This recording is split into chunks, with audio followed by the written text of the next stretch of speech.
What is up, everybody? Welcome back to the channel, and today we are talking about issue 1 of the new Venom run. Now, I'm currently in the middle of a reread of the 8 issues that are out of this series because I'm actually unsure if I'm enjoying it. It's very different, you know. It has to deal with time travel and space and a lot less Venom in Venom. I don't know, like, you know, it's going to be hard to I guess top what Donny Cates did. You know, what came before this was, you know, phenomenal and a fan favorite storyline for the character. And, you know, it's always hard to follow up something like that. But, yeah. So, I'm planning to review the 8 issues and then the 3 issues of Lethal Protector. I do have to get issues 2 and 3 of that run, but when I do, we will look at it and talk about it. So, but today, we are here for Venom. All I know about the writing staff. So, Ram V, I don't think he, I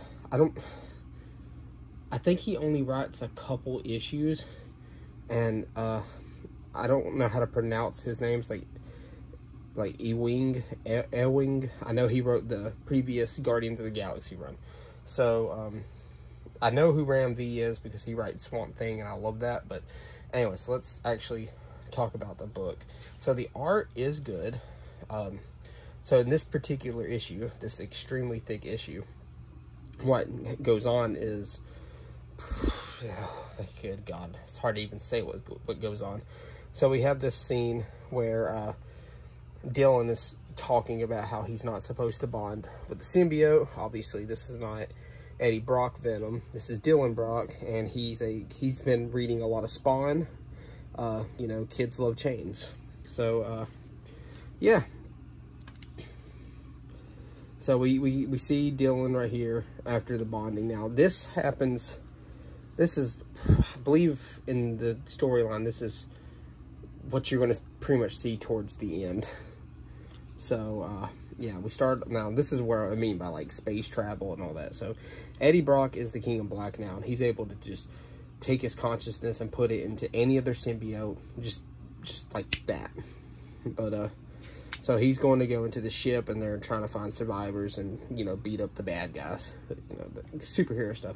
Well, we get this one symbiote right here. His eyes glow red. Obviously, you know, if they glow red, they're bad guy.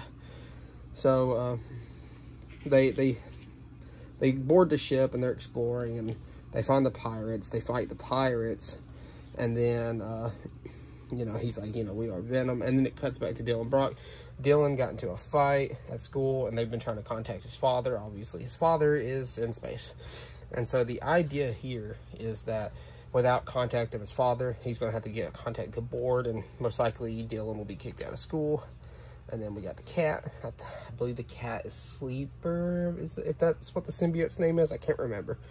But, so they're on the way back home. Obviously, Dylan wants to know where Eddie is. And then again, Eddie's fighting a bunch of pirates. Now, I will have to admit it, I'm not a fan of the way he looks. I really am not. I prefer, you know, Venom to be Venom, but obviously that's not the Venom symbiote. Well, so Eddie gets called by another symbiote for help, and he teleports into that symbiote's body to come and find this one right here, killing all the survivors. So it gives Eddie a warning that the throne for the King of Black will be vacant soon, because, you know, he will die. It's not a threat, it's a prophecy. Pretty much on the lines of that. So it cuts back. We see Eddie now back at home. He's telling Dylan to pack his stuff. But then we get this interesting little thing that happens where Eddie actually calls Dylan and says, do what I say. Don't listen to that, Eddie. And, you know, escape through the window that you're always escaping through. And he's like, and then we get the sneak peek of Hulk. Obviously, this book is out. So he does what the phone call Eddie says, because there's 2 of them now. This is some shadow clone jutsu straight out of Naruto. And so he escaped. And, yeah. So as he's walking away, we get We cut back to Eddie in the hotel. Eddie has been staying here for his travels because, you know, he just thinks, and then all of a sudden he teleports into another symbiote. Well, he tries to do it again, but this time he's thinking, hey, if I can go to any symbiote, what stops me from going to any symbiote from the future? So he tries to like time travel through that, and he gets this big page right here where it's like it's showing the future, and cuts back, he's freaking out, so he tries to call Dylan to tell him not to come here, but it's too late. He sees it, and he knows it's too late, so the helicopter blows up the hotel with Eddie, and their priority is, of course, Dylan.